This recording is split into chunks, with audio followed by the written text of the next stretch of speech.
Thanks for staying tuned. Time for the sports news of the day. Here is Olumide Macaulay.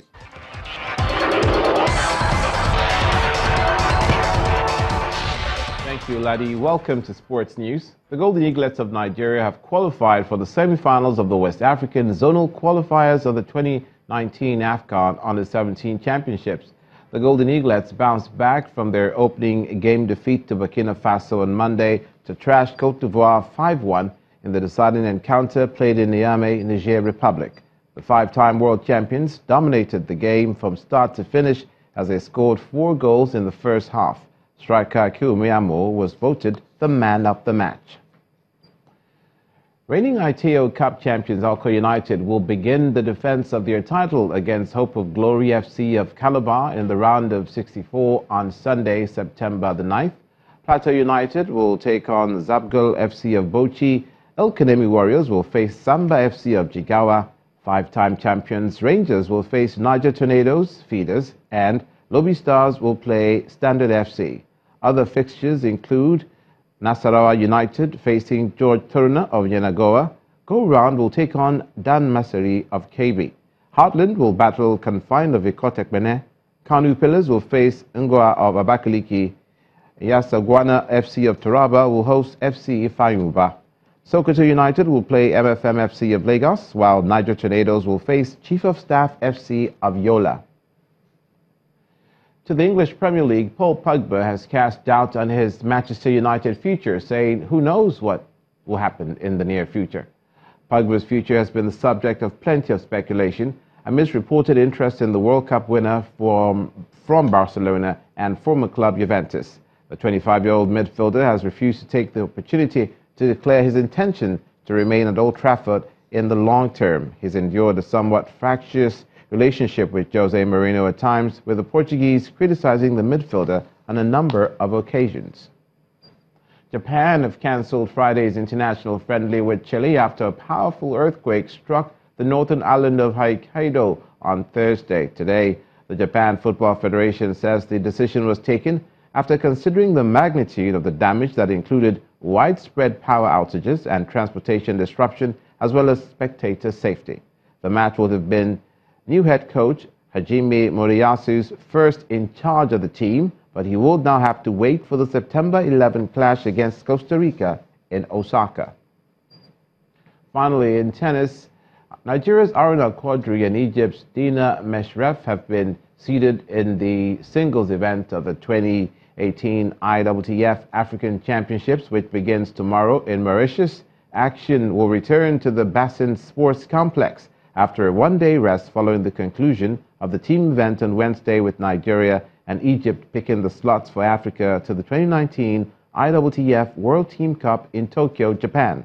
In the absence of the defending champion, Egypt's Omar Assar, Quadri was named the number seed, and he will start his campaign from the second round. Aside Meshref, who got a bye to the second round, Nigeria's Olufunke Oshonaike, seeded number 2, also had a bye to the second round. That's it on Sports News. Ladi will be back with the rest of the news at 10.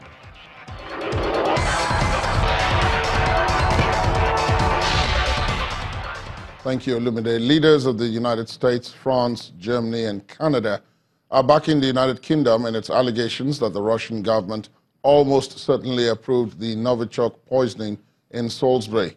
They're also calling on Russia to provide full disclosure of its Novichok program. The leaders released a joint statement to that effect ahead of the UN General Assembly that begins in less than 2 weeks. The UK yesterday named 2 men believed to be from Russia's military intelligence service, the GRU, as suspects. Russia has continued to deny any involvement. 8 people have been killed in landslides caused by a powerful 6.7 earthquake in Japan's Hokkaido Island. 40 people are said to still be missing. Authorities have warned of possible aftershocks and are calling on people to remain cautious. The magnitude 6.7 earthquake left the whole island of Hokkaido without power, with more than 5 million people in the dark. According to officials, it could take at least a week to restore electricity to the whole island.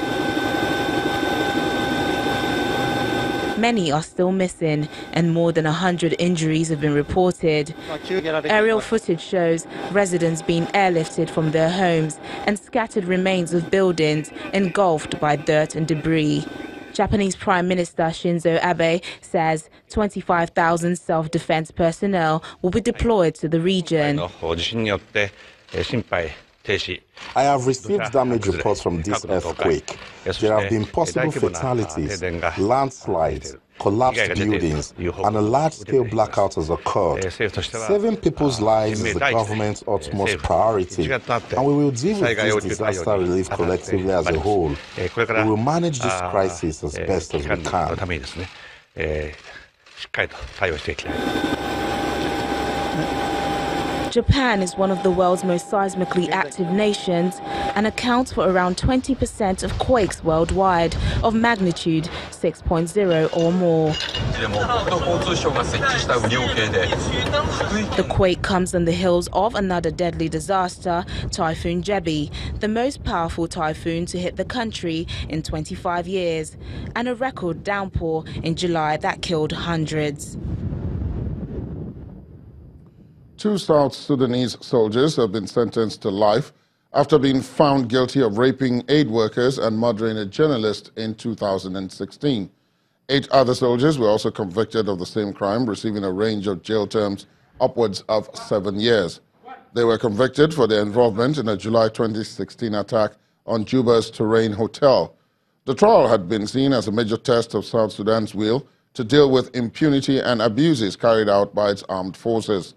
The attack itself exposed some of the failings of the United Nations as a UN report accused peacekeepers of failing in their duty to protect civilians. And the main news again. The Inspector General of the Police today ordered the dismissal of 3 police officers involved in the search on the residence of elder statesman Chief Edwin Clark. A statement by the Force Public Relations Officer, Moshood Jimo, says the 3 men were dismissed for carrying out an unauthorized and illegal search on the residence of the elder statesman.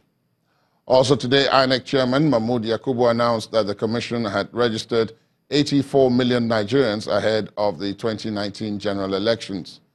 And Western countries have agreed that the Russian government approves the Salisbury poisoning used against former Russian spy Sergei Skripal and his daughter. That's tonight's news at 10. Thanks for being with us. My name is Ladi Akiri Doluale. Good night.